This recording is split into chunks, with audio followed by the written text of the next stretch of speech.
everybody. Welcome to When Love Interrupts. My name is Charity.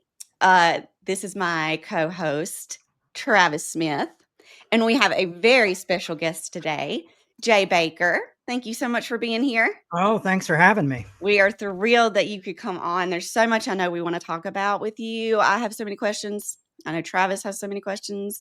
Do you want to kick it off, Travis? Or do you want to tell us, Jay, what you've been doing lately? What you've been getting into? Well, welcome to the show, Travis. Thank you so much. I'm glad to have you That's here. right. So, what have I been doing lately? Oh my goodness. Well, I've been doing Revolution for 30 years now. Wow. Has it been that long? It has been that long. Wow.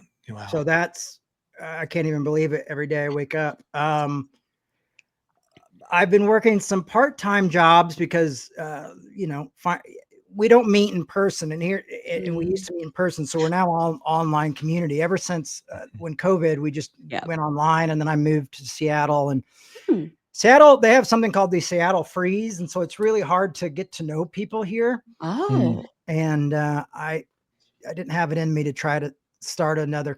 I met with people, but it just doesn't go. People are busy. yeah. And it's different than when you're in your 20s and when you're in your 40s. So, and strangely enough, people like to donate and support ministries that have an in-person spot more than they do online. Yeah. And it's funny, it's usually just the people online who do the donating anyway. So that's the really bizarre thing. So I've taken on a few jobs to be able to do this work. During the school year, I do some after school work with kids. Oh. And I really enjoy that at an elementary school here in town, and make sure kids get home and get to their after school classes and all that stuff. I'm a dad, so I spend a lot of time with my two kids. My son is 9 and my daughter's 8. My son's about to turn 10.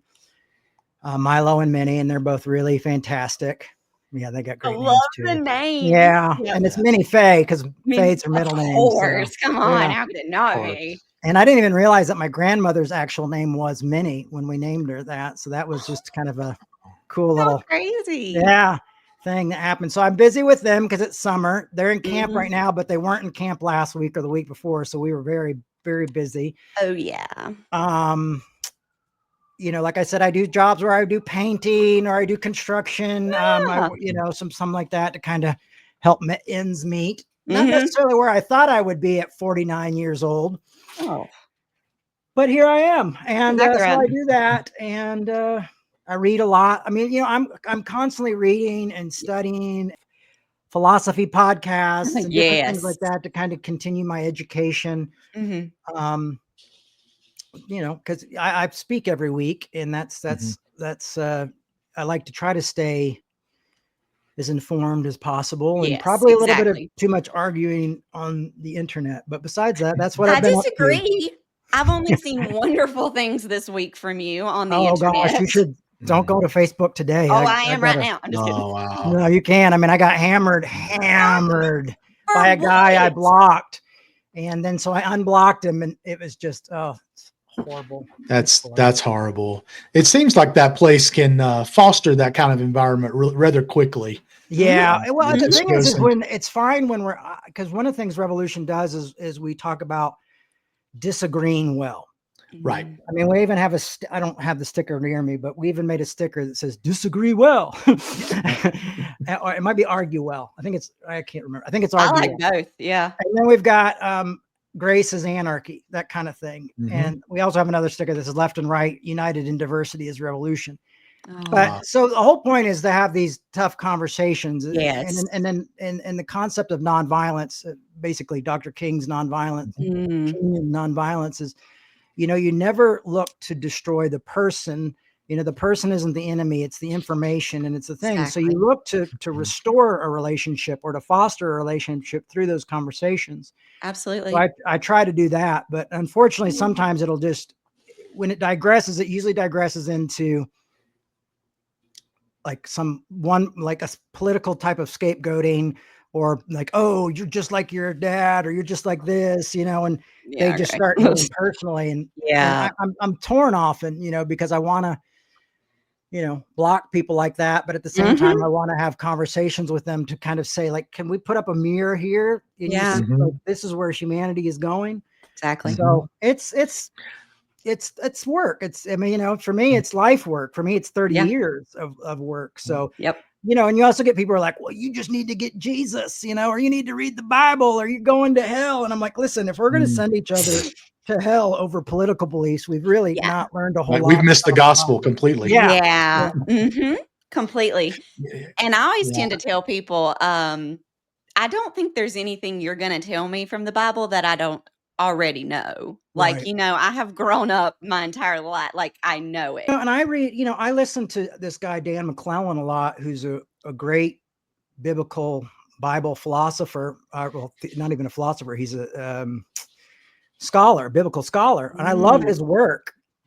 And we do Galatians the beginning of every year. Revolution does. And not this year, but the year before, we did all the scholarship of Galatians. And that took us about 16 weeks to get through. And Galatians is not a long book. No, it's not. So we really do deep dives, and so there's sometimes I learn new things, or sometimes it make me a little uncomfortable, or it's actually even better news. But unfortunately, some folks don't, really only subscribe to the Bible at kind of a face value, or how their pastor or their denomination says you've got to think about it. Exactly. And that doesn't always line up with the truth or the historic stuff or the scholarship. And so that can lead to, people get insecure, and then, defensive, and then fear breaks in. And then, and so you have to keep all that stuff in mind when you're having those tough conversations, that sometimes you're pulling the rug out from some underneath. And I've had the rug pulled out from my feet as well at times. I bet you have. Where I've had to go like, oh, I got to take another look at this. Yeah, exactly.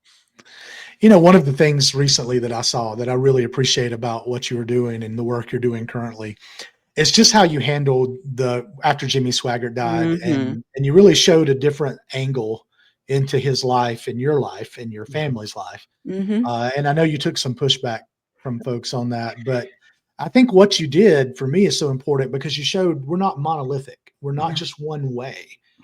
We have different experiences and different moments in our life that might make us respond in different ways, which in this case sounded like was the story for him. Yeah, I mean, that was such a wild moment. And one of the things that was people would criticize, like, I understood where some of the critics are coming from, but I felt like they didn't understand the context of the story. Yeah. I was 16 years old. Yes. I should have been in high school. I shouldn't have been in, Rochester, Minnesota, working on, getting my dad's sentence reduced, but that's what I was doing. And so for me, I was getting shut down by so many other people that I thought were automatically going to be like, oh yes, we'll help. All of a sudden people I couldn't believe were like, oh, we can't take that chance right now. Funds are low or whatever, and I was just like, so it was definitely motivated by the giving. A lot of it was motivated by the giving. And I think that, but in some ways I feel gratitude towards those folks for me, because I knew that when I really went into ministry around 18, 19, and then 21, when I really hit it hard, when I really went hard, I knew that for me, it could never be about that, because how I knew what the sound of it, I knew how it affected me. Sure. When you made decisions based on fundraising, or even sometimes the board, or things like, other people's opinion, or taking, polls of what people think. Yeah. And that's just not really leadership anyway. So it really gave me that need to be very transparent and very honest, and to stick with my convictions, no matter what came out of it. But, so when Jimmy Swaggart took that call, I was really surprised. I mean, I was surprised as the next person. I'm surprised. Yeah. But it was a hopeful day. And I thought, the funny thing was, I was literally taking that video, and it had been picked up by Charisma magazine, which is that old, like, Christian magazine. Crazy. They put it in there. I love it. Was because I was at my kids' swimming lessons, and I just heard that he died, and that was my memory. That was my, that was my memory of that, my experience with Jimmy Swaggart. With him. Yeah. And I years later had dinner with his son, Donnie Swaggart. you know, and they still love the Assemblies of God, which I grew up in. Yeah. I'm not a fan of the Assemblies of God. I mean, we were still kind of like, Yeah. it was a weird dinner. Pentecostal. Yep. Yeah, yeah. So it was strange, but Mhm. I feel like growing up being the son of televangelists and Mhm. experiencing that firsthand has given me a very different insight into humanity and loving people. And so that's why I don't, you know, I'm not one of the people who's like, well, I went, you know, I'm going to go left and I'm going to scapegoat Yes. to right. No. You know, Right.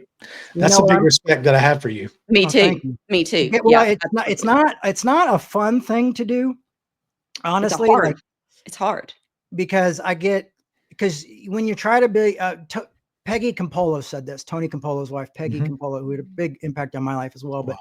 she used to say, when you end up trying to be a bridge builder, you end up becoming the bridge and you get walked on by both sides. Oh my Oh, what God. a great line. Yeah.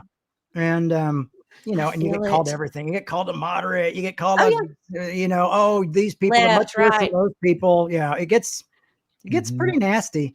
It And it's does. sad. It's But sad you know, because you see that happen with people that you think would know better, but I know you. I you know. know, the thing about being a bridge builder is this the only way forward? We're never Mhm. going to convince someone by demonizing them. We're not Nope. going to shame them into we've already said, well, I mean, most of us who were brought up in very conservative backgrounds know the shaming didn't work. right. It caused some religious trauma, but The opposite. it didn't Yep. really help us And in why the do we long want to run. return the favor? Like, you guys, Right. that didn't work for us. Nope. You know, No, not at I don't all. think it's going to Nope. work for them either. You know, Nope. No. I There's mean, a Yeah. whole sometimes coalition online I'll going. be a little bit more harsher just because I'm Sure. online and because I'm Mhm. trying to get it through. Mhm. But still, like, scapegoating one side or the other. And I even did a thing about not scapegoating, and guess, you know, of course, I got people from both sides You're really going angry to. at me, I've already. you know, Yeah. for doing that. So it was like, So I don't know if you would be able to or would want to, but can you say more about that phone call that you had at 16 with Jimmy? Or yeah, well, I'll tell you what it was. I was at, and here's the funny thing is, there was one pastor in town, and he was really great, and he would come visit my dad all the time. And his family opened their doors to me and let me stay in their house. Mhm. Reverend Shaw, Phil Shaw was his name, and they were just great. And it was an Assemblies of God church and all Mhm. this, but he took seriously what the Bible said, more Yes. so than most people. And so he gave me an office in his church, and we were working on getting my dad's sentence reduced from 45 years to something Mhm. that, you know, he'd still be in prison. I think he wow. might just, Probably. Yeah. yeah, because he went in 89, I believe. Oh wow. Yeah. Yeah. He So would. yeah, he would still be in prison. Oh my So gosh. we were working on that. We had put together a bunch of books and stuff of different things that we didn't feel were in the case, that, Yes. you know, letters that were sent out and things like Mhm. that, to be like, well, this was said in a letter, blah, blah, blah, whatever. Mhm. But for me, it was also, we were trying to get a letter writing campaign. There was no internet. This was Oh, that's probably, right. you Yeah. know, You're right. 91. So Mhm. I was calling. I had a list of all these pastors because Yeah. Shirley Fulbright, my dad's secretary, who ended up becoming Mhm. like a second mother to me. Well, yeah. Oh. Yeah, she we had all the contacts, you know. So I had her send me all the names and numbers, and I made a list, and I, you know, had my pen marking off what they said, what they didn't say. And I would just sit in that office all day making those phone calls. Mm. And it was really tough because there were people like my dad had reached out and helped when they were going through tough times when my dad was on top, Mhm. who Yeah. didn't want to help either. And so it was really like I had talked, you know, and then there's sometimes that the main folks wouldn't even speak to me, you know, so I'd be speaking to an assistant or a Oh my brother or a god. cousin or Like things they like that. don't even know. Don't even know Yeah. who this is. So I mean, and Yeah. I knew enough as a 16-year-old that, like, this wasn't proper. Like, this Yeah. wasn't the humane way to Mhm. act, Christian or non-Christian, Oh, whatever. and it's not what you had been taught your whole Yeah. And life. so for me, I Yeah. started thinking like, well, this must be, Christians must think they have like an exception to the rule of Yeah. being Yeah. kind Yeah. somehow. Mhm.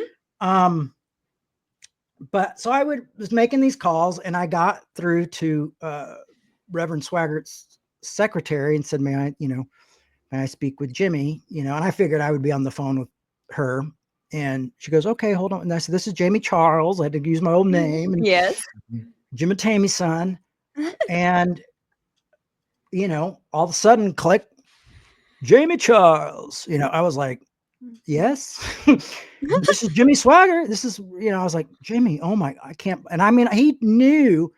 And I think it was that he could tell how shocked I was that he had picked up the phone. I told him what I was doing with the phone calls and stuff. And, you know, here's a man who called my dad a cancer in the body of Christ, you know? I remember. Yep. that. Yep. Yeah. And I'm going like, Jimmy, I said, I know you guys have because my dad had to take he was on my dad's network for years. Yeah. But my dad had to take him off the network. And this is probably why he was mad.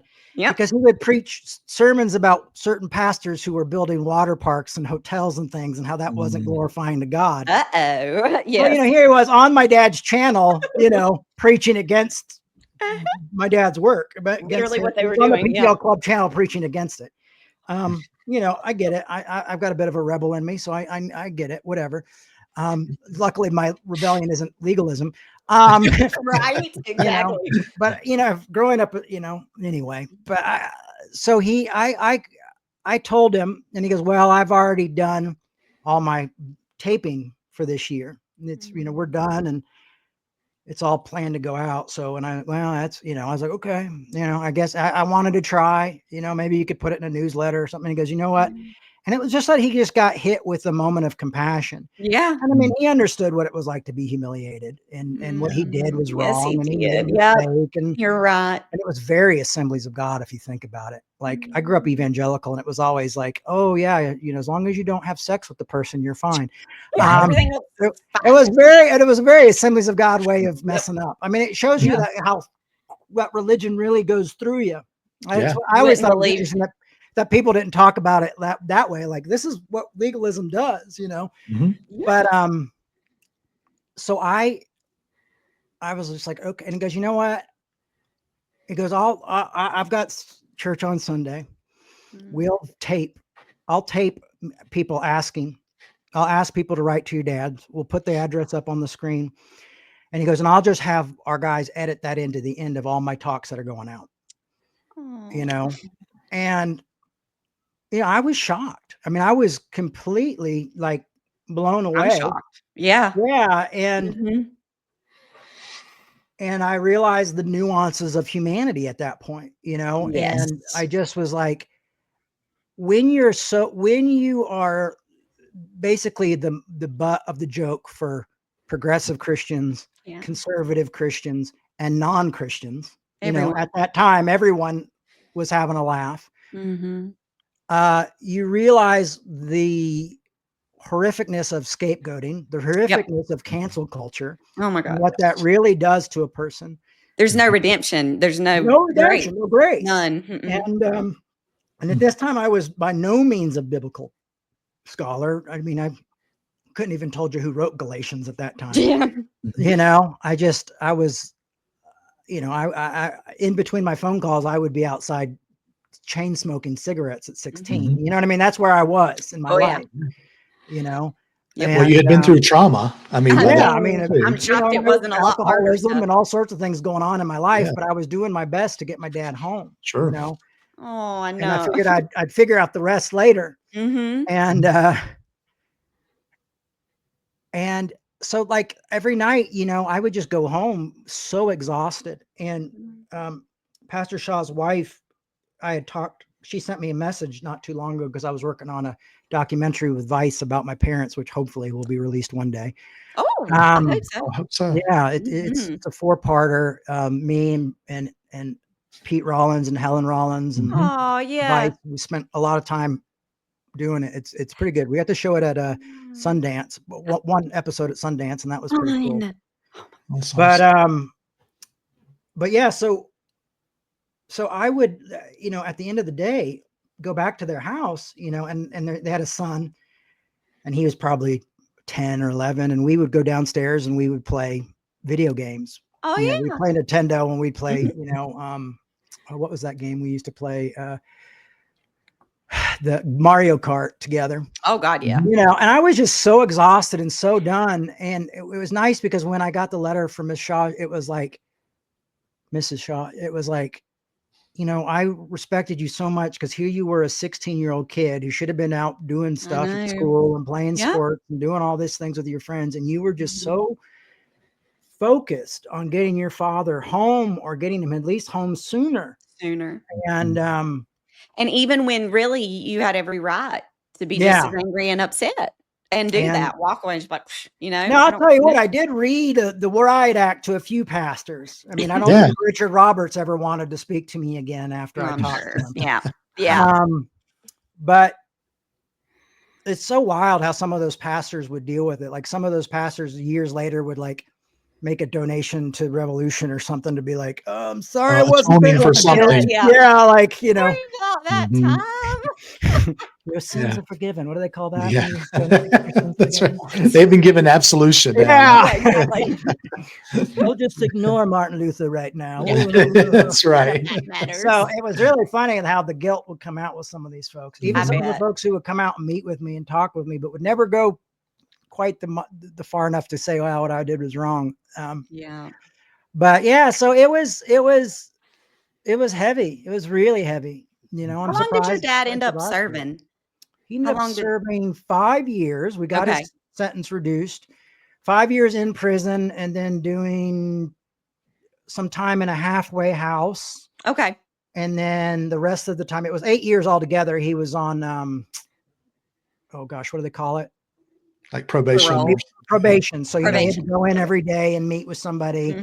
You couldn't go anywhere really. You couldn't have, you couldn't be anywhere with guns and houses or things like that. Absolutely. You go back right away. So you did about 2 years of that. And so it was, I think ultimately it was 8 years of. So you did drastically get that reduced. Well, yeah, me and the lawyers and other people, but yeah, I mean, it was it was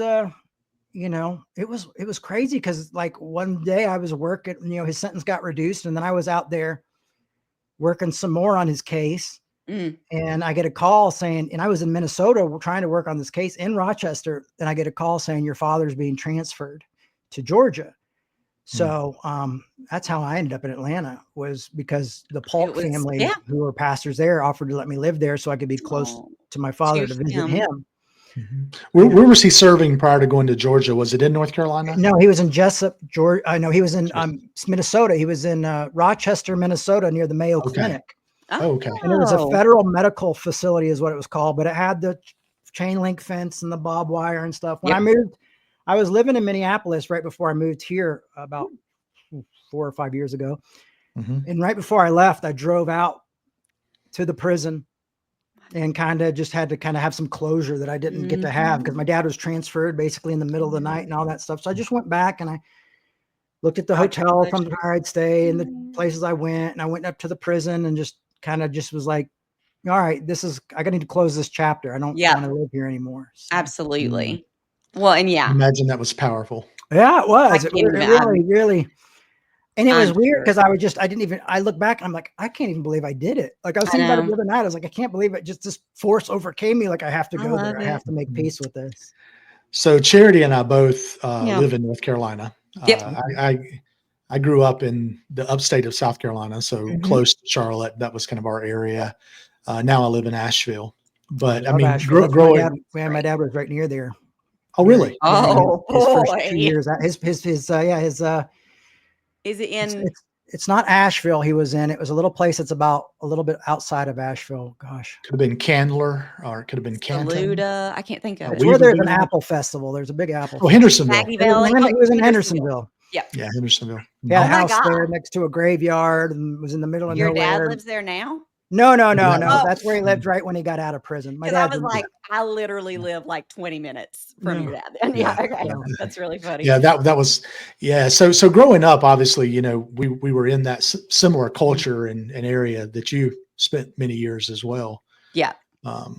Like had Heritage USA, came to fruition, that would have been where I vacationed my entire childhood. Like hands down for sure. That like your mom and dad were on my TV Sunday morning, when we were getting ready and like they were on TV every day because they did five shows a day. Yeah. My mom did 10 shows a day.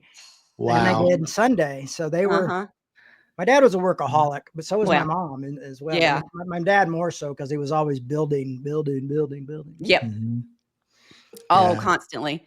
I'm curious with your mom because I love her so much. And it's so funny because I came from that world growing up in such trauma and I've dealt with all that, and come out and reconstructed a lot of stuff. But there was something about, and we spoke to Derek Webb last week about this too, Oh yeah, and he said that a lot of people that listen to him from caveman call times, and all that, it was a little bit more comforting to them to come back to something they kind of knew when they yeah, started to kind of, and I kind of thought of your mom that way a little bit because I grew up seeing her like all the time, on my TV, just constantly, and then as I got older and I saw the documentary, that came out in yeah, 2000 or whatever, I just remember being like, this is what I want to live. Like, this is what it is right here, yeah. And she just was such an inspiration, like in my life. And I just wanted to tell you that Oh, you had a thank you. woman. She Yeah, was, she was fantastic, and I wish she mhm. was. I often wish she was here, and then sometimes I'm grateful that she doesn't have to see a lot of things going on in the world today as well. Bless her But heart. I Yeah. know it would It kill would my break heart. and your when heart. people become so divided, because she was able to always kind of walk into. Yeah. I mean, she could be in a Baptist church one day and then Oh, a yeah. MCC LGBTQ church the next. She could Yes. do That's that. what I mean. And there wasn't And people who were going like, "You've got to tell us what you have to, you have to decide." Because I remember when I told her I was coming out as gay affirming, when I'm like, "Mom, I'm going to announce uh-huh. that I support the LGBTQ community." And she's Yep. like, "Well, you have to say it, you know, because that was her life, and she just loved My people, and mom she Yeah. didn't feel like she absolutely. had to come out and say it, because Yep. she's like." And I said, "Well, Mom, I feel the conviction, like," and I used this Martin Luther King quote. I said, "It's not the words of our enemies we will remember, but the silence of our friends." And Mhm. Yes. I said, "Mom, that keeps ringing in my head. And I Yeah. got to speak out." Yeah.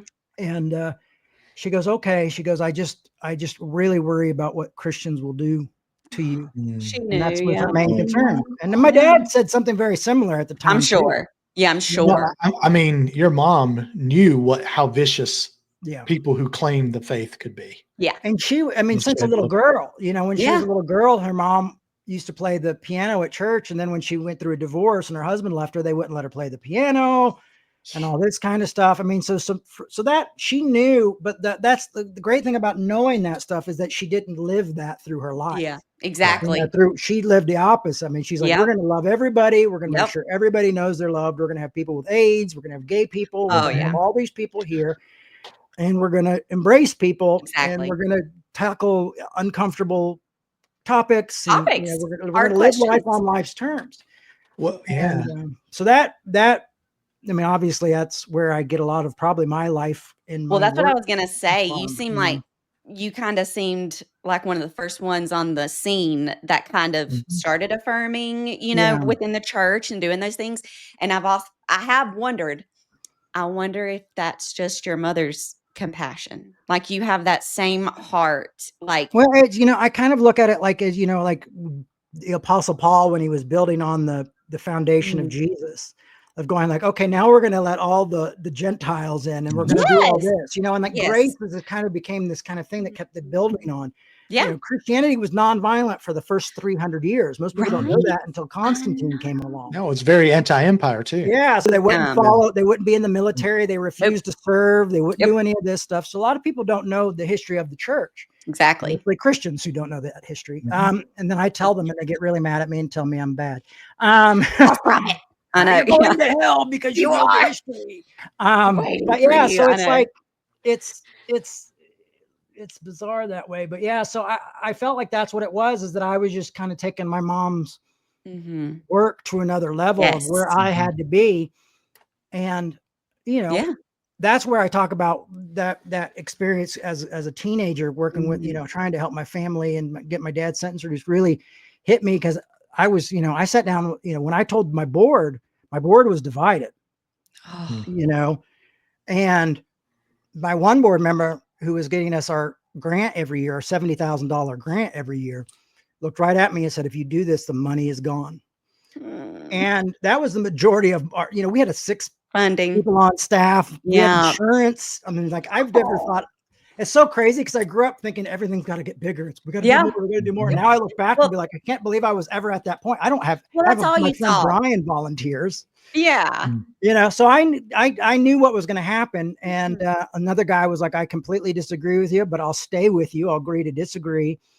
And I said, well, as long as you guys don't try to vote me out, Yeah. and then one of the guys was like, listen, if you guys came onto this board thinking Jay Bakker isn't going to say something radical and isn't going to do something on ruffle Yeah. feathers, you guys are on the wrong place. You And to don't know punish him anything. for Exactly. doing him is Mhm. not what we should be doing. Yeah. And so obviously I didn't get voted out. And the one board member resigned. We lost some money. But I knew the cost, and it was a huge cost. I mean, my whole staff, I had to lay them off within a month. All my speaking engagements were Yeah. canceled. Yeah. Revolution never really ever Not came back to recovered. that place again. That was Mhm. it. But it was worth it, Yeah. And so I bear on my body and my history, some of those scars for doing those things. And I Yeah. was really grateful of it. I mean, I got to sit down with people and encourage them to be allies, encourage them to be, so I sat down in a room with Joel Osteen once and had a conversation with him. Well, I worked with Soul Force. Okay. I sat down with people who are very affirming now. I'm not going to name names because they probably don't, I'm not going to take credit for their In case affirming. I don't want that out. But, sat down with them and I also sat down with some people that see as saints and like, oh, will this affect my book deals and all this kind of stuff? You Mhm. would never guess if I said those. And I'm not, I'm just saying, like, it I'm was a not surprised by wild anything time anymore. to go Yeah. through that Mhm. and still see a lot of people who are very progressive and very still like their fears. And I'm begging them to come on Yeah. board to do this because I'm like, guys, I can't, like, if you take a little bit of the Yes. punishment, we can get through this together. Please Cause it's That's right. help. We'll really, bear it together as we go through. yeah, Yes, that's it. And it was strange because my mom was so sick at the time is when she got cancer. Mhm. And I also had other people being like, oh, God's taking his hand off of you. Look what's happening. And I'm going like, so God, my marriage fell apart. Found out my wife was having an affair and my mom was dying. And I'm going like, so you're telling me that's God? God Oh, was keeping Jay, all that yeah. at bay until I decided to have bad theology. And, but it showed. And your bad theology was just loving. Yeah, So my bad theology. And that's always Literally. been my bad theology Yeah. is being Mhm. too loving and too Yeah. inclusive. So Well, my mom that's told okay. me when I finally told her, it was like 2018, I finally told her I was kind of deconstructing, and Yeah. it terrified her. And she's kind of the same way where it was just like, okay, I've got to like try to figure this out. I don't want to push her away by like saying you can't do this, but I also don't want to, give in fully and say that all this is fine, or whatever. But it's funny now because Travis, she's just as progressive as me probably, or even more, I would say at yeah, this point, which is your That's great. mom's fantastic. amazing. She's amazing. And so, yeah, but anyway, I forgot what I was saying, but No, yes. I mean, And you so said it. Yeah, that made sense. Yeah. No, seeing I that mean, that's that your change, mom like followed you into that. she did. And that's, you know, that's neat. I mean, it's It's important. great. It's special. And Mhm. I mean, the only thing I sometimes worry about deconstruction is that when people start Mhm. turning it into scapegoating. I mean, Yeah. that's my biggest worries. But for me, I feel like what I've always tried to encourage people is like, well, for me, I've always been in that process of studying like Mhm. Hebrew and Greek Yes. and history and then, you know, scholarship and that will do it on its own. Like, Yes. yeah, I don't have to give you 10 Oh yeah. lists, 10 things to do to Nope. deconstruct. I can be like, okay, Yeah. Yep. get a really good book on biblical scholarship. Get Absolutely. a really good book on Hebrew and Greek. Get these Mhm. books, and then you just start looking, Yeah. and for me, that was huge. The concept of hell completely changed all this stuff. Me too. I mean, Yeah. holiness. I mean, I remember even when I was speaking at things like Cornerstone, and like when I was studied the word behind holiness, and holiness is something that's bestowed upon you. Mhm. So you can't really long for something you already have. And I was talking Yeah. about this, and like the head guy who booked me stood up and said, "Give me a break." I freaked out, so I was like, "Oh, everybody, let's pray. Let's talk Sorry. about this." And then I Wow. went through and used the verses and I used Yeah. the words and stuff. And I'm like, well, this is the word and this is what it translates to and that. Mhm. And the neat thing about that is I remember a few days later, a parent handed me a letter and I went back and read it. And and it was saying like, you gave my kid was in there when that happened, and you gave my son a few cool things. He's like, you gave him a reason to study, to go deeper. You gave him a reason to pray. You showed him the importance of controlling your temper. Yep. And he goes, I just want to say like how grateful I am. And that's not me tooting my own horn. That's just the fact that was probably, 2000 and probably 2001, maybe. Yeah. Maybe even 99. I can't remember the years anymore. They're all so I know. They all just blend but together. That was the type of thing. I mean, but I've also had like talking about grace and had people want to beat me down, because they thought I was giving out license to sin. But then you get on the left and they afraid grace is a license to do anything. Anything. Exactly. Or not to do anything. The left thinks like, well, then you're not going to help anybody. And they say cheap grace. I'm like, no, it's not cheap. It's free. Exactly. But that's why I say grace is anarchy, because it really doesn't allow any of us to put our own asterisk beside it. That's very true. It's really thought there about for that. everybody. Yeah. And one of the other things with that, like the Swaggart thing was, I just get so tired of us dancing on the graves of people, Now that was a literal sense, but same. we've just become, that anger that runs through us. And often you see it from people who are so inclusive in so many ways in their lives. I'm not saying anybody has to be perfect, because it really, I always say I learned this in AA, it's progress, not perfection. Yes. But it's some people who are like, oh, they're welcome. But then all of a sudden, they're like, that son of a gun, Except not that one. I see people, Nietzsche said, those who fight monsters should be careful not to become monsters themselves. And unfortunately, I see that happen a lot, is that people kind of become that mirror image of what they don't like. They don't want to be. Exactly. And that really worries me. And I think that's probably left me in the place that I am, is not, having to work 3 jobs and do stuff like that, is because I'm always talking the truth to people. I'm always, I remember when your last guest, Derek, came out to Minnesota. And so I drove out, and I never had heard Cayman call in my life. I didn't even listen to Christian music, even when I wasn't allowed to listen to anything but that. Or I mean, I did listen to like MXPX and POD, and I was allowed to listen to that because my mom was a little bit of a rebellion. And so she went after the church because they did not want me listening to Christian rock and rap. Really? And she said, if I say that my daughter can listen to it, she can listen to it. Good for her. And so luckily, and I went to Christian radio and everything, which is a whole nother story. But that was, so. I mean, so that stuff opened the doors, but I never listened to like CCM. CCM. Yeah. It's not but my I thing. knew he was interesting because I'd followed him online. So we ended up meeting, I went and saw him play, and then we ended up going and having coffee afterwards and hanging out for a couple hours. And that was really great. But even with him, I'm like, hey, we got to remember, we can't, so we're always having these conversations. I think it's important that we do that. Absolutely. With each other and hope, it's just, I get the anger. I'm angry too. I just did a talk on why I preach grace, as I said, because sometimes I don't want it. Sometimes I just want to be like angry. Yeah. Damn all these people to hell. Yes, absolutely. Let's destroy them. Yep. But that's the beauty. Need to change. That's right. And I think that's the beauty for me, is someone who still holds the Christian faith. I mean, that's something that's important for me, is that I think I heard Nadia Bolz-Weber say this. She said, Christianity requires me not just to pick off the spiritual buffet what I want. Right. Christianity requires me to take the things I don't want, which is to give other people grace, forgiveness. And I think that was for me, a beautiful way of reminding even me of myself of this faith requires something of me. Yeah. Yeah. And it requires me to be as graceful as and here's the wild thing for me too, though, is sometimes when I have my biggest moments of doubt where I feel like God is not there, like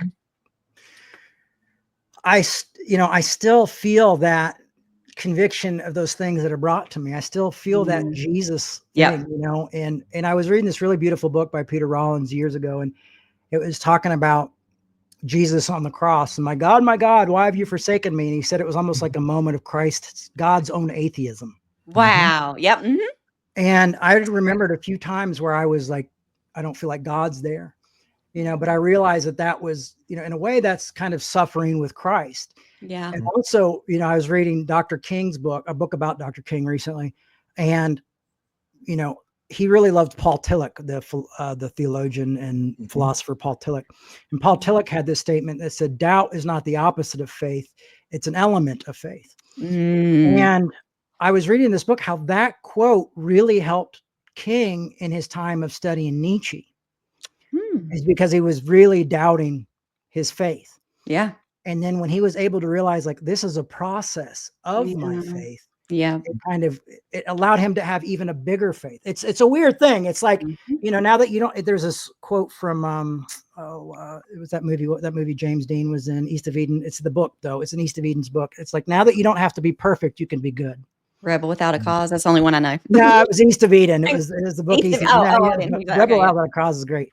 Yeah. But yeah, so it was that kind of, that thing that even within doubt, faith and grace and love, they stay there and they find a way. And if you think about what the Apostle Paul said and what Jesus said when asked what's the most important things, Jesus said, love God with all your heart, and equally as important to love your neighbor as yourself. And then Paul said, faith expressing itself through love.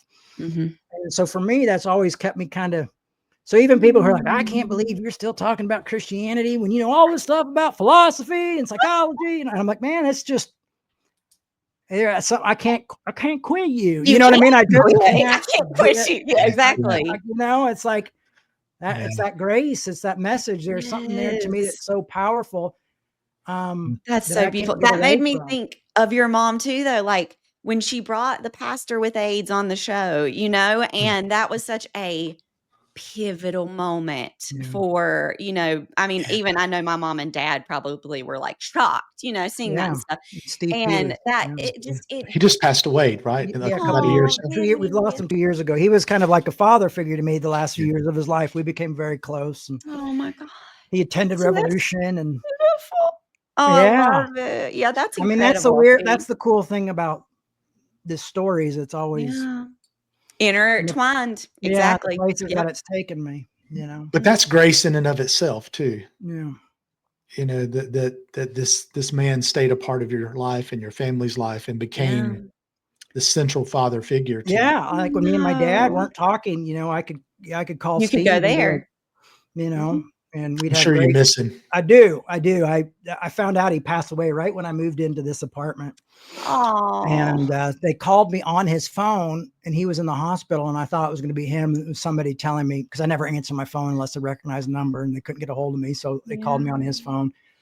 I mean, I just sat. I have a little hallway where I'm upstairs, so you have to walk up a hallway, but it's just my hallway. So I just went in that, and I just cried and cried and cried and cried. I would have been too. I'd have been weeping. So I'm grateful to have had those people who are basically our better angels in my life, and also understood the anger and the doubt and but when my mom did that, it was revolutionary. It was. And I wish she could have seen more of the celebration of that. I mean, she got to see some of it with the World of Wonder doing the Eyes of Tammy Faye and stuff like that. Oh yes. I wish she could have seen the John play or the Jessica Chastain film. I mean, that, like, Mom, you did it, You did. For me, I wish she could see it too. Yeah, because when Jesus says to his disciples at the end, we're at the Last Supper, he goes, I want to give you a new commandment, which wasn't new at all. Surprised evangelicals don't argue about that. He goes, I want you to love each other, and your love for one another will prove to the world that you belong to me. That's it. And here's the thing is, when I would be going through the mall with my mom as a teenager and stuff like that, and angry teenager a lot of the time, people would come up and say awful stuff to her, but she would always turn it. She would go, honey, you've never met me. My name's Tammy Faye. What's your name? And she never met an enemy, No, I believe it. And so even in the face of someone being aggressive, she could turn that back and become compassionate. Yeah. One time there was these skateboarder kids making fun of her. I wasn't there, luckily. And, she walked up and said the same thing to them. And then she goes, you know what, kids? I'll take you up to, if there was not Mary Max, that's in Atlanta. There was a Marie Callender's in the mall. in the Palm Desert Town Center Mall. And she goes, kids, why don't I take you up there? You can get whatever you want. It's on me. And we'll just get to know each other. And she took these 4 kids.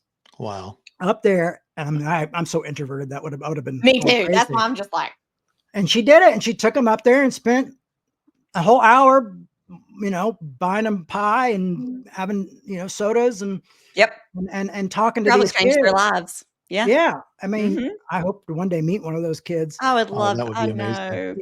But so that there was just some, so when you have that in your DNA, and then, my dad, who's really gone off the rails with evangelical conservative stuff recently, but when he was at PTL, I'd always saw him show grace. When my parents lost everything, I remember the first year we had lost everything. I remember them getting me to, taking us to this poor people's house and buying Christmas presents for them and something. There were no TV cameras. There were no nothing. We brought him a turkey. We brought him bicycles. We brought him all, and we were hurting. And my parents doing that. And that was, for me, there was a few times like that, like when my dad was trying to start a church again and they were meeting in a roller rink. This is after he's been like on the top of the world. We're meeting in a roller rink. And there's this little, old man slowly walking down the street, and he goes, "Oh, that's Bill. He's part of we got to pull over, and it looked like Bill had wet his pants." And I said, "Dad, I think Bill wet his pants." And Billy's like, "Jay, get him in." And and we drove him to church and, made sure he had clean pants and all that kind of stuff. And so there was that example for me, even at that time, absolutely, of the integrity that they had. Yeah. So often when just today I had somebody go, "Oh, he's just like his dad. He's nothing like his mom. He's just like his dad." This guy said, and I'm going like, well, if you want to give me that, that's fine. Because there's going to be times I'm misguided. There'll be probably times I'm too political. I might even scapegoat you from now and then. Yeah. But the fact is he's also the man who, picked these folks up, who loved these folks, who brought on pastors and rebuilt churches when they burnt down, when he had the money to do it. He did these things and told nobody about. And a lot of people don't know my parents gave 100%. I'm not trying to be a Bakker apologist right now. this is the way I think we need to tell the truth. But they gave 100% of all their records, books, and tapes to Heritage USA. All their royalties. Okay. The royalties were twice as much as what they got paid. You know what I mean? So my parents could have just been like, "We don't get paid and we just take our royalties." Some pastors do that. Like most do now. I know. Yeah, because they know that that's where the money's at. But my parents didn't do that, And so when I hear things, I have to, people just believe what they want to believe. I mean, I think that's why the run.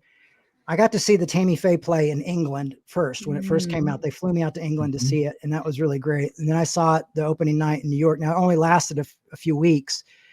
But it was the reviewers couldn't get past the story that they had been telling people all along to see what they didn't, the hero of Tammy Faye, the complexities of Jim Bakker, that he wasn't just this binary being of exactly. He was this kind of like conflicted human being who is trying his best to do something interesting. So, we get stuck in those judgments and in those places. And it's just so easy to be angry all the time. But I think people see that. We see into that. They do. I think the church needs a reformation. I think the church has got to change. I even wonder if we should have church communities anymore. You know what I mean? I think that might be a time for us to start thinking differently. Yep. And how we do this differently. Because even now I still see these lines, these so much put up to divide us and keep us separated. And this is not a time where we, need to be starting, I think for me, the community's never been the church. For me, the community was always outside the church. When Atlanta, when we had everything really organized and going well, I always reminded people like, community isn't this. It's outside of this. It's with the people that never come in. It's everybody. It's the people we buy clothes from and get tattooed from, the people we hang out with. So that is the community. This is not the community. This is a service that happens once a week, sometimes twice a week. We do shows, but we are by no means the community. And kind of seeing the public space as really the real communal space. Charity here, just jumping in really quick to tell you about our amazing sponsor, Blue Ridge Hope. Whether you are facing depression, anxiety, maybe you're going through grief, just feeling alone, they would love for you to give them a call because they want to be there for you. They offer affordable mental health counseling, youth mentorships, and community programs that, this is the best part, are all regardless of whether you can pay or not. So if you would like to check them out, head over to blueridgehope.org, or you can call them 828-202-3075. Thank you again so much to Blue Ridge Hope. Now back to the show. And that really feeds into something that I'm passionate about right now called the Fresh Expressions movement. And that is really taking the church to the street. Yeah. And being, meeting in tattoo parlors or meeting in dog parks or meeting in what we call these third spaces and just saying, you're right. Yeah, it really isn't what's happening in this stained glass brick building. Yeah. Sunday at 11. Nope. It's every day and how we're interacting with those people. Well, it's because of that attitude, that revolution, when we lost our building in a church. Yep. That a bar in town called what was it? It was called the Masquerade. It had 3 levels: heaven, hell, and purgatory. Give you an idea what kind of club this was. Go there. That's where all the big shows were. And when they found out we needed a place and we were trying to meet different places, they said, "Hey, come meet here and just tip the bartender." They didn't even charge us rent. They just said, "Tip the bartender good at the end of the night. We'll get somebody to come in and work for you, and he'll split it with the security guard. We'll have over, just get here and do it." And so they opened their doors to us, just because simply I had a thought of what community should be. Yeah. And they showed me what community was by saying, "You can meet here." Now, I will say the only time we made it to heaven is when my mom was a guest speaker. So we had so many people, we had to move it. So I always say, I always say my mom got me into heaven. Well, yes. There's no other. We were in hell or great story. But that was to me, that was the fruit of our work. That was the thing of saying the community has embraced us. They would call me when they would see street preachers down yelling at them. Sometimes they would call me and go, "Can you come down here and talk to this guy?" Preachers screaming at us. I'd be like, "I can try. I'll do my best." I'll probably end up running away too. But I did try. But I did also have to run into the store and say, "I don't know what to do. This person doesn't like me anymore." They might be a little bit, So that was always learning, always trying to grow. How can we be better, show more grace, not scapegoat each other? And it's a tough journey. I mean, it's tough. It is right hard. Now is really tough. Like, it's very hard. The church is really. Luckily, I've just brought on Brian Yarborough, who has been a buddy of mine for years, and I actually met him speaking at a church in Texas years and years, like almost 20 years ago. And he's come on. He lives in Houston. He just did the last Revolution service. He's got a big beard. I saw that. Yeah. I know who you're talking about. And I'm very excited to have Brian here because Brian is salt of the earth. I remember one time I had Brian come out and speak in New York when we were in Brooklyn. We were meeting at a bar as well. I've never met in a church after that, by the way. Never. I haven't. Not that I would have taken it. I mean, if a church here opened up their doors, we'd probably meet there. But that's kind of how it happened. But Brian, I remember introducing him once, and I want to say this here because I couldn't say it to him because he's too humble. But I mean, I said if I ever met Jesus, I would expect him to be like this guy. And then I introduced him that way. And I still feel that way about Brian. He's been one of these people who are he's a hardworking dude. He used to be full-time ministry. Now he's full-time work, but he's really taken on Revolution. He makes sure the service are posted. He fills in for me to speak.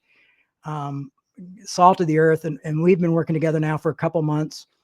When we decided to work together, he's like, "Listen, I have a bunch of miles from my work. Meet me in Las Vegas. We're going to go to the Punk Rock Museum. Heck yes. And then we're going to sit down and make a plan for Revolution." And we've been doing that. And so that's been pretty exciting to kind of see, like, we're growing, people are talking, I mean, even the Jimmy Swaggart thing didn't hurt. Yeah. I mean, it hurt a little bit because we had so many evangelicals come and they were happy about that, which is, I was happy they were happy because I can remember a time when they were happy that the guy fell, where they were really, absolutely. but they also went through my other stuff and weren't very happy to see that. So No. that was a little bit tough. Nobody can But ever I'm be happy hoping with that it anything. helps because I Yeah. don't want to just be preaching to the choir. Well, you just had this experience, right? You got a message just in the last little bit from someone who has changed because of I've interacting with gotten you. 2 messages just in the past week and a half. Do you see? You That's know, amazing. and it's one person saying like, I didn't believe that, I would have said before that my taxes shouldn't go towards school lunches and blah, blah, blah. And she goes, and then I said it out loud. Yeah. And then the next person said, I used to feel about immigrants the same way because I thought they broke the law and all this stuff. I'm 81 years old, but listening to your talks and being on your social media has changed my mind and my heart.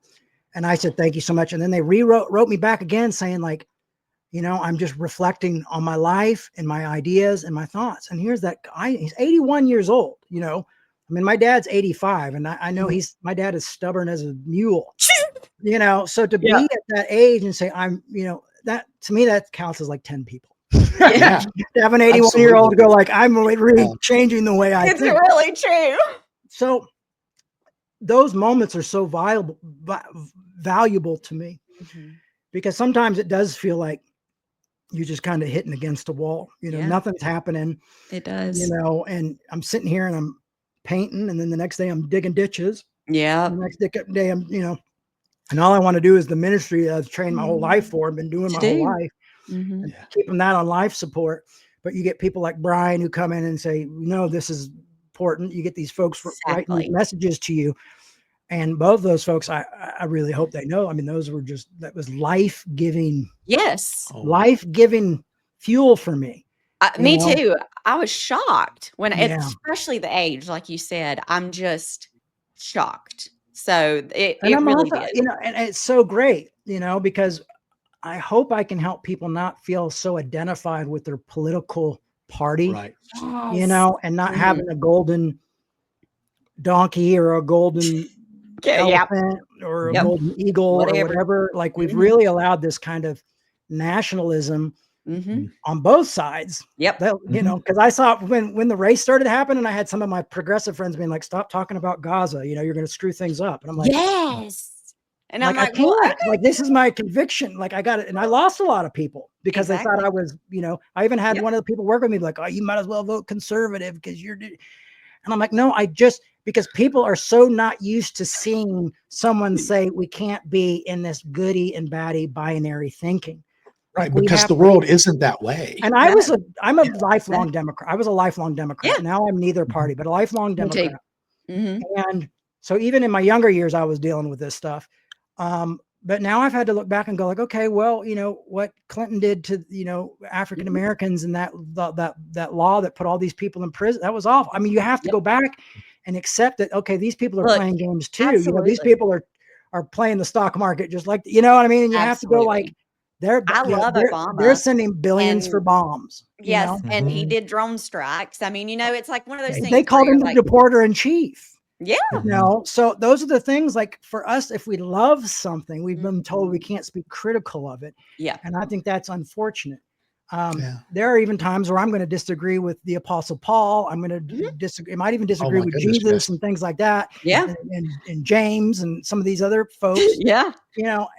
But I also get it from the Apostle Paul when he was writing about meeting with the disciples, because he wasn't hanging out with Jesus, and he's like, I'm going to be one of you guys. I want to go. He had to argue his apostleship a lot. Yeah, and he was like, that's a great thing about Galatians. It's such a complicated book because he's arguing that, he's talking about grace, he's rebuking people. I mean, it's all this stuff is going on in this really short letter.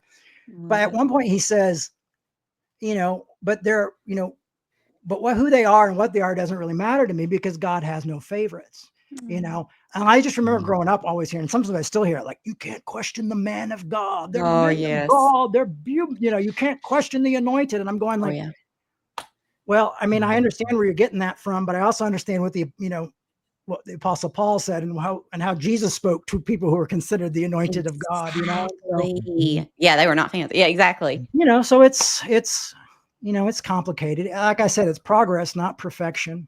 That's it. And that's all we can do. And I'm grateful for the folks who tell me to block folks. Sometimes they're like, Jay, you got to take care of yourself, because there's a part of me that's like, no, I'm the human sacrifice, The mental health needs to take precedent. What were you going to say, Absolutely. Travis?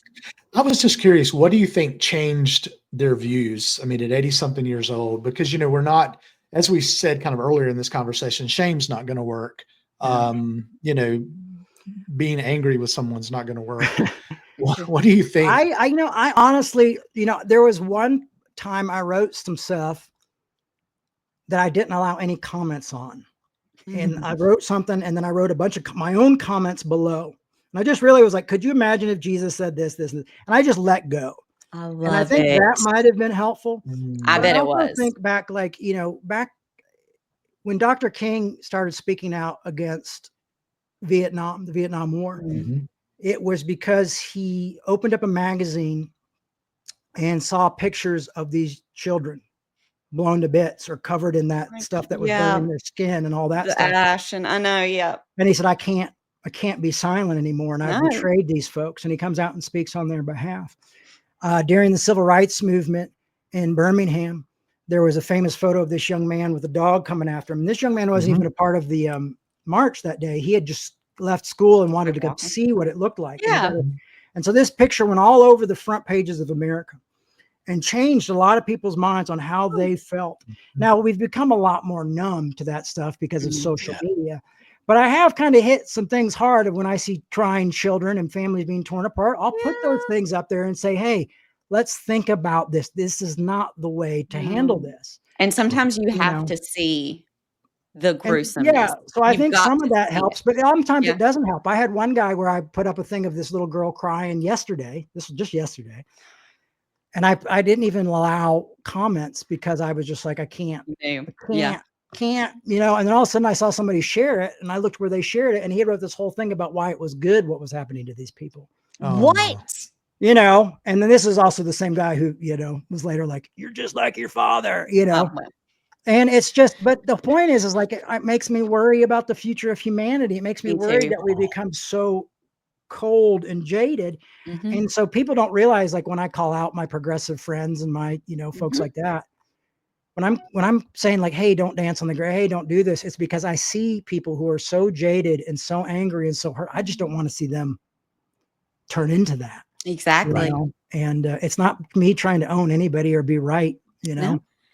I'm tired, I'm just exhausted, but I feel like this work is what's, important. It's important. It is important. My husband actually, he's more agnostic now, but he's still not quite sure what he believes. But when he started kind of questioning things, it was probably like 2007-ish, 8. He found you. You were the first person, that he ever found. And the first thing he said to me, listen, no, the first thing, because this was when I was still deep in it, but I was kind of like, sort of, he was like, yeah, it's, do you know Jim and Tammy Faye Bakker? And I was like, yes, why? And he's like, well, their son, he's like, so punk rock, and he's got tattoos, and he's like talking about how we don't have to like hate people, and like, that stuff or whatever. And he wanted to be here to tell you that today, but he's not gonna make it back. But and so even since then, like, you have this work you're doing is so important, and it's spanning decades, and that is so. It was people like Brennan Manning for me who did that, and people like my friend D.E. Polk who told me about grace, and it was such a relief to know that you don't have, my problem was I wasn't hating people as much as I was hating myself. And I went through that time where I understood grace, and I was really angry at people for not showing it. So I did have my time of yelling at Christians. Where were you? And that kind of thing. Been there. But it kind of slowly came to me that, it was the fact that I realized I was there's a great sermon. It's not recorded, but I had my friend, Peter Rollins record it and put it up on he read the sermon so we could have a recorded version of it. It's up on the Revolution Facebook page and our Twitters and or wherever you listen to podcasts. But it's called "You Are Accepted" by Paul Tillich, and it's one of the best sermons on grace I've ever heard in my life. And so, that idea of you are accepted really does eventually start to help you realize others are accepted as well. It does. And it's not about change. It's not about a belief system. It's not about theology. It's just the fact. Yeah. And that's pretty radical stuff. And that Mhm. really gave me hope. And my hope is to just leave this world one day, hopefully not soon, but to leave this world and with a little bit more grace Yeah. and a little bit more hope. But Yes. it's also frightening when you see so much hate done in the name of Christianity, and you see so much, people supporting cancel culture in the name of Yeah. Jesus, or people, tearing one another apart constantly. Mhm. It's very, it's tough because it still happens. It just still happens. And I just wish we could get rid of these, like, this binary way of Me too. Yeah. thinking of each other. Mhm. I totally agree. 'Cause that's I mean, honestly, it's like you said, we're just getting back to, like, how I viewed people before I, had my eyes opened, and Yeah. before actually we named the podcast When Love Interrupts, our first name we were thinking about was, Bridge Builders, because that's what we want to do, like, we want Yeah. to bring people back. I would love to have more conservative people on here. I'm trying to find some to have so we can have Yeah. conversations and show, so if you know of any, 'cause I'm Yeah, I trying. know. I'll definitely let Yep. you know. I mean, That'd be I try to awesome always, because it's important. It's it's just, so important. I can look back and go, like, there were conservatives in my life who did not agree with my theology, but gave Mhm. me a place for my church to meet, or maybe Yes. gave me a job Yep. and they just know I needed it, or maybe reached into their Mhm. pocket and said, "Here's some money. I don't always agree. I don't agree with Exactly. everything you say." They always wanted, But I still love you. I don't agree with Exactly. it. Don't use it for the heresy. Okay. But there were Yes. folks who loved me through that. I mean, there Yeah. were people who took me to see my dad in prison and stood with my, my folks when, Mhm. so for me, it's like, as much as we want to be angry about stuff, Yeah. sometimes I have to remember it was Franklin Graham that gave my dad a house when he got out of prison. It wasn't the Lutherans. It Nope. wasn't my progressive friends who said, "We'll give you a place to Mhm. live." You know, Exactly. and I don't agree with almost anything Franklin Graham says. Same, yeah, Yet but I yeah. did see a fruit of the spirit there, and Mhm. I did see a kindness and a grace. And so sometimes when some of my more liberal friends are like, "Well, if you restore these people, they just turn into this and turn into that." I'm like, "Well, it's because you're not doing the restoring. It's Exactly. because you guys are sitting here in judgment saying Yes. those people, and if you keep those people mentality, nothing's going to change." No, it's For not. me, I would have, if I was to operate in this way, I would say, "Hey, when Mark Driscoll had his little thing and moved, Yeah. I would have been like, ELCA folks, you know, give me the budget. I'll go down and help him, or you get your budget Exactly. together and send people that let's go down and try to help this person and maybe actually see some actual change happen." Yes. But instead, we've become so tribalized and such in It's tribalism awful. I know. that That's what I'm saying. it's two different gospels. It's It's like, oh, they insane. get, it's gospels for your tribe and not everybody else's tribe. Exactly. And if we don't get away from that, there's going Mhm. to be no church left. I No. mean, people argue with the feeding kids. They're like, well, the church should do that. I'm like, the church is on its way out. Unless Yeah, we it's change almost radically, gone. the church is Mhm. on The its way budgets out. are not there. Yeah. Nope. Yeah. Nope. Not unless you're a So mega church, then maybe. yeah, But yeah. But, Yeah. and even Even those are on the decline. those they days are. are outnumbered. That is true. You're I right. mean, I went to Joel Osteen's church. It was half full, but then when I saw the video, they had edited in to make it look full. Yeah. So sometimes you got to realize, like, everything we Not see quite as isn't really yeah. there. There's more You know, people Mhm. kinda starting to question, yeah. It's funny, yeah, we actually meet Travis and I we do a bar Bible study too, which is just what I call my church. yeah, that's That's what we great. I do mean, that's every what Revolution yep, did for a long time. and it's awesome, yeah, and it's just been I've felt more spiritual than I ever did before, and of course, growing up Pentecostal, I always was like, why can't I get like the Holy Spirit? Why can't I get filled with the Holy Spirit? Why can't I ever speak in tongues? Why can't I ever do this stuff? Because I thought I was being so genuine in it. And it's Yeah, just funny that it took stepping away from all that to feel deeply like, oh my God, I do feel something. There is yeah. something here. So, Well, yeah, I often feel triggered when I walk into a church, still to this day. Like, me even though I'm too. going to see somebody I really like, or in a I community that know. I'm like, oh, this will be great. I know. Um, and I'm extra sensitive to that stuff, for some reason. I guess that's also why, I'm kind of a thorn in the flesh for a lot of people in Christianity across the board. Is I'm so sensitive to this stuff, and I'm able to empathize to almost to my own harm. Yep. That I genuinely, when I talk to people about this stuff, I try, it's genuine, but it's because exactly. it's like, we just, let's not continue to repeat the same thing over and over again. And that's why I think we really need a reformation. And I feel like that's why I'm called to be a type of reformer. Yep.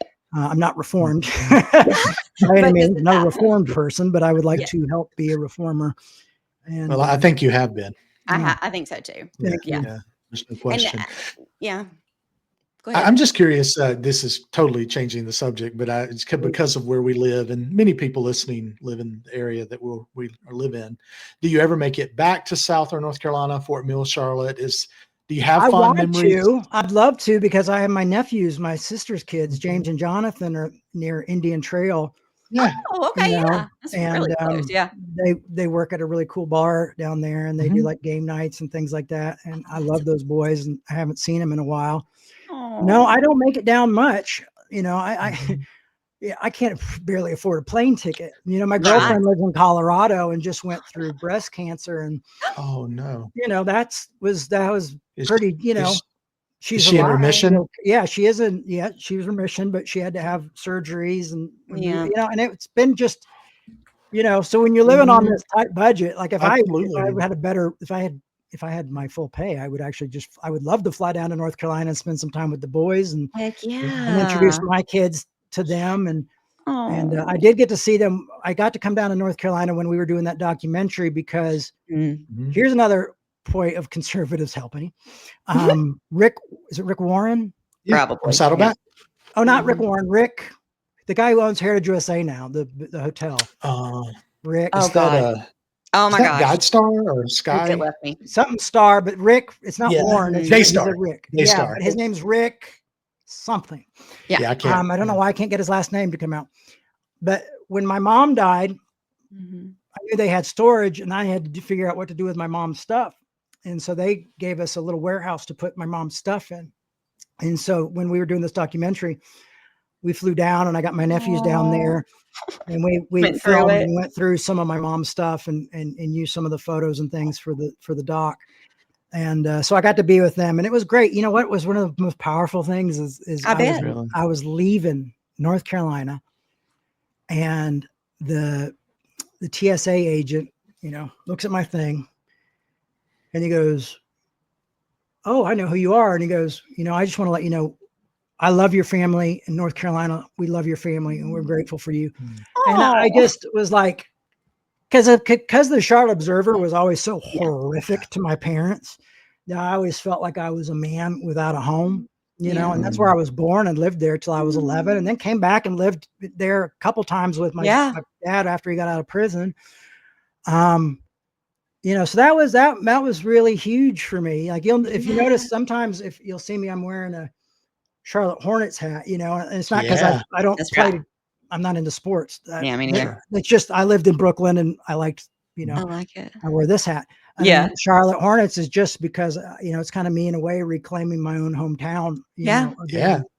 And, absolutely. So it sounds like in the midst of all the turmoil and hurt, there was some fond memories there too. Yes.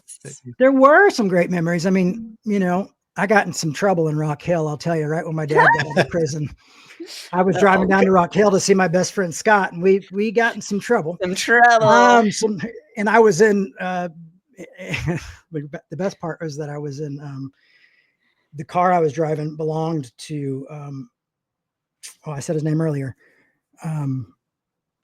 Oh gosh, why can't it's 100 degrees. Like this too. You know who I'm talking about? Help me here. What were we talking about? Who's the biggest? Is he a minister alive? Joel Evangelist? Joel Osteen? No, not Joel Osteen. Oh. You know who I'm talking about. I'm talking about Franklin Graham. I was in Franklin Graham's car. Oh wow! Going down to North Carolina. Well, hold on. We got to get this story. This is a good story. Smoking weed. And Franklin Graham's Honda that I loaned to my dad, because my dad was in the halfway house, so he was in prison overnight. So I was like, I'm going down to Rock Hill, and we would go down to all these clubs. And my friend was DJing the Shadow Lounge. And you would go with Franklin Graham? We almost stole No, the just his car. car. We almost stole his my- car and took it to Okay. that first time they redid the Woodstock, not 99, but the first one. We almost stole Oh, the car that's and took good. it down. 99 could We have been dangerous. didn't. We didn't steal it, Yeah. but we were tempted to. So that was pretty funny. That's how I Yeah. ended up Oh, doing that's Revolution, though, because my dad was so like, "What's happening? My son's out of control." And so I ended up You're moving to crazy. Arizona and I started know. Revolution with people. So it was all part of the trip journey, love but it. lots of wild stories, man. A lot of, That's fun. So you did you get pulled over in Franklin Graham's car? oh, thank goodness. No, there was a time I did get pulled over and we got searched in Franklin Graham's car, but we didn't have anything on us, thank goodness. I love it so much. That's such a great story. That is Yeah, fantastic, yeah. actually. Yeah, that's really so funny. good. Yeah, Well, I mean, that's a good memory just right there. I Yes, mean, it is. yeah, I know it was For later, but sure. still. yeah. Oh my So God, that's so fun. Mm. Just one more point I wanted to get back to round two because I wanted to say it when we were talking about your dad too and stuff. And when the movie came out a few years back, Eyes of Tammy Faye, I love the way they portrayed him because yeah, you did see the humanity. And like Andrew Garfield's great anyway, but I feel like he just really I just felt so much more sympathy than I ever had, And so I was, curious, like how closely, was it accurate? All of it? it was closer than anything I'd seen too. Yeah. Mhm. I mean, anything that I'd seen, I mean, that first TV movie was just so outrageous and so Yeah. like ridiculous. Yep.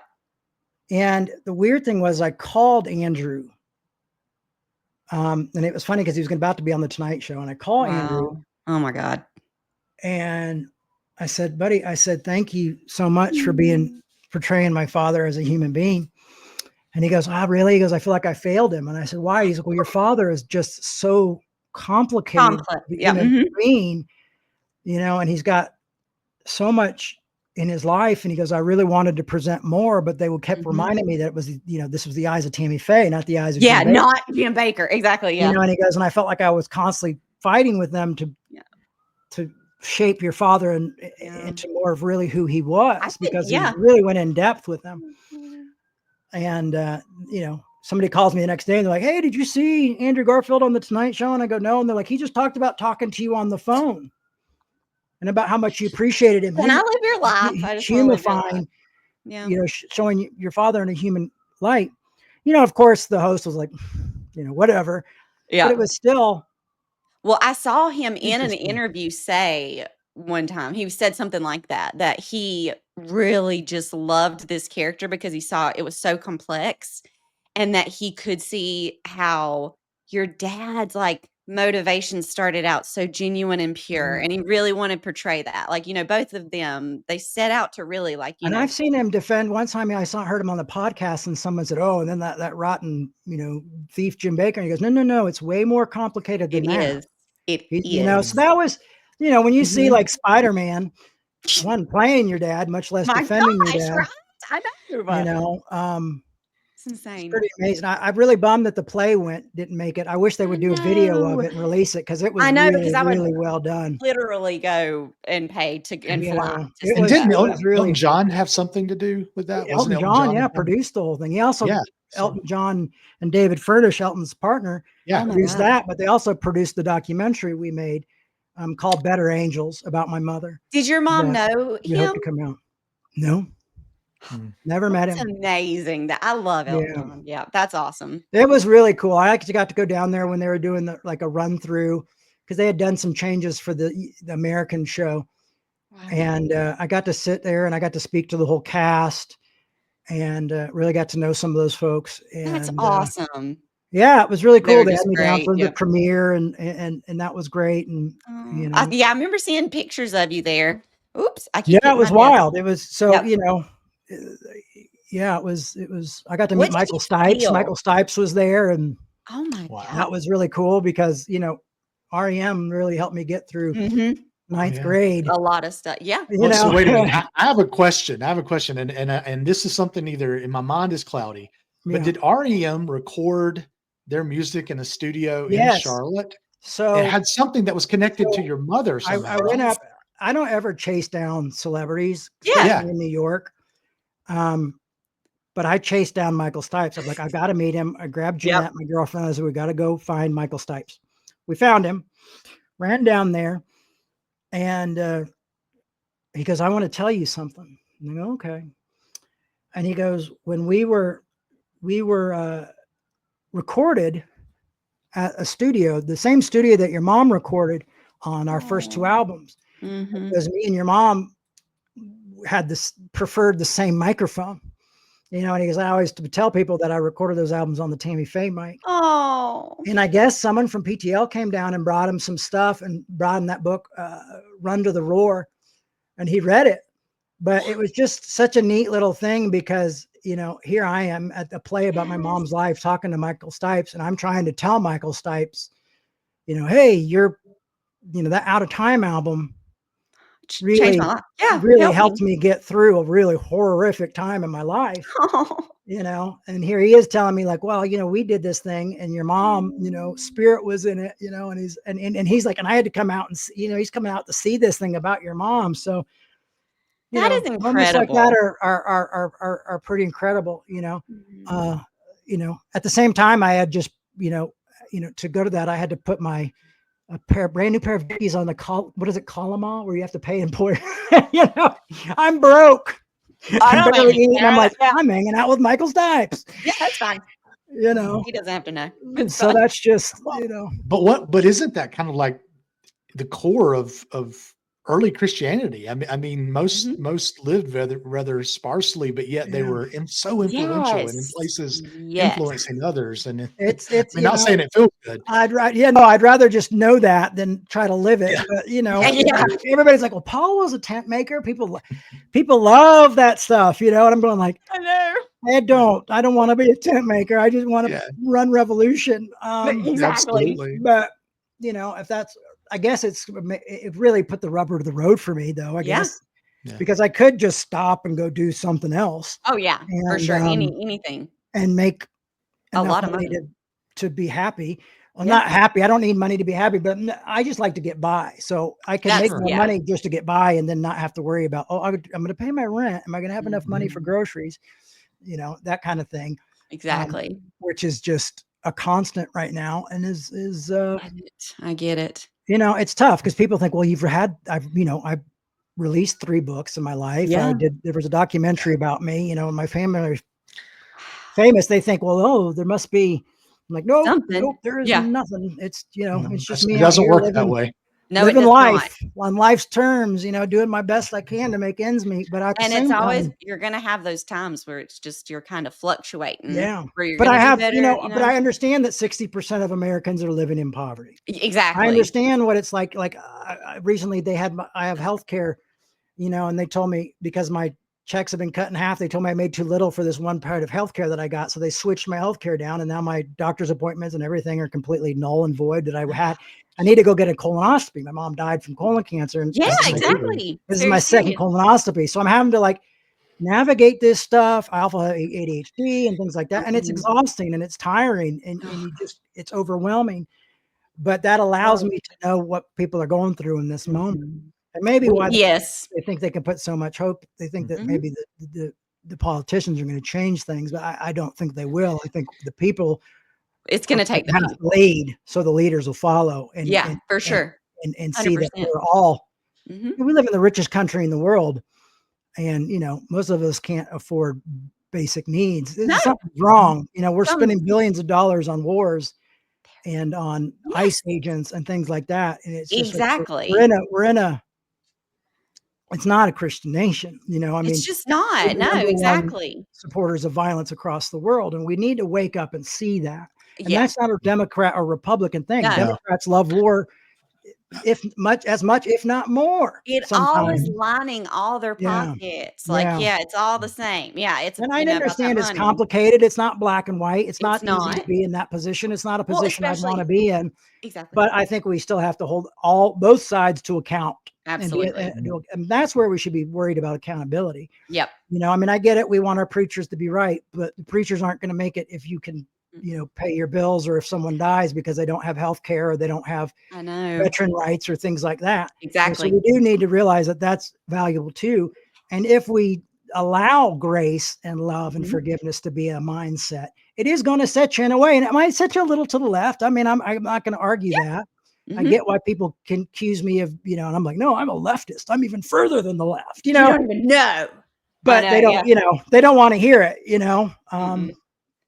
or they want to go there. And I'm like, I had to put something out the other day that said, listen, folks, the reason I speak about this stuff is because I'm worried about people. Yes. I know you all think this is like my political conversation. It's just politics are doing really horrible things to horrible people right now. To people right now. Exactly. And I'm worried about people, and that's why people left church when I was talking about like Harris and the bombs to Israel and things like that. Like people were upset. My progressive friends were upset at me. Upset at that. But it's like, I feel like I'm consistent enough with my message and with you that hopefully people will catch on like, oh, okay, this guy's worried about people. And if you don't hold space for those people that disagree with you, it's just this divide is getting further and further. Yeah, it is. Unfortunately, this is a wonderful conversation. I mean, I think, love it. I can't tell you how much this has meant to me. Oh, I mean, thank you. And I would love to continue the conversation, but one of the things I know, Charity, you're doing on the podcast is you're leaving space for guests to kind of leave their information, kind of where people can find them. And maybe we can even talk about, hey, a donation to Revolution or wherever, how you get paid. I mean, folks may want to support that. That's what I've really been trying to do, because actually, our sponsor for the podcast is Blue Ridge Hope, which is Travis's nonprofit. But the fun life of the nonprofit. Am I right? Yeah. I need to mail you a hat. You should. I'll send you my address. Oh, please do. Yeah. Get my phone number from her and send me a text message. And I will. Yeah, I've got his number, so that'll be perfect. But how you can support Revolution is you can go to revolutionchurch.com, a youth group. We bought that for $700 from a youth group years ago who was Revolution Church. And I love it. The love of the church selling us a $700. That's right. I hope they went on a hell of a youth mission with that. Or a youth retreat, maybe. I mean, honestly, $700 back then, that's pretty damn good. Yeah, that was a long time ago. Yeah, it was probably 25 years ago. But it's revolutionchurch.com. And right now we have, it's tax deductible, but it's through PayPal or through Venmo. Also things that help is like, going on our Instagram and sharing the services and sharing the talks. Definitely. Letting people know that we're out here and what we're doing exactly. Perfect. That really goes a long way. But honestly, we need support. We need monthly support, and some people think, I can only do $5. I'm not going to do that. But as cliche as it sounds, $5 makes a deal. And if you get a lot of people doing $5, it makes a difference. Yes, it does. And I haven't had a full paycheck in probably 3 or 4 years, and right now we are running on half of our budget, which is extremely minimal. So revolutionchurch.com, and we're on Instagram. I've got Jay Bakker on Instagram, but I also have Revolution Church on Instagram. Please follow those. Those are great. Come onto the Facebook. We could use encouragement on the Jay Bakker Facebook, but also follow the Revolution Facebook, because we would, love to have more folks on there and more folks having conversations. And it's interesting. It's not for the faint of heart, but we're all growing together and trying to work this stuff out. Well, thank you. And we hope to talk to you very soon. Definitely. Bye. Thank you so much, Jay. Thank you. Of course. You're welcome. You.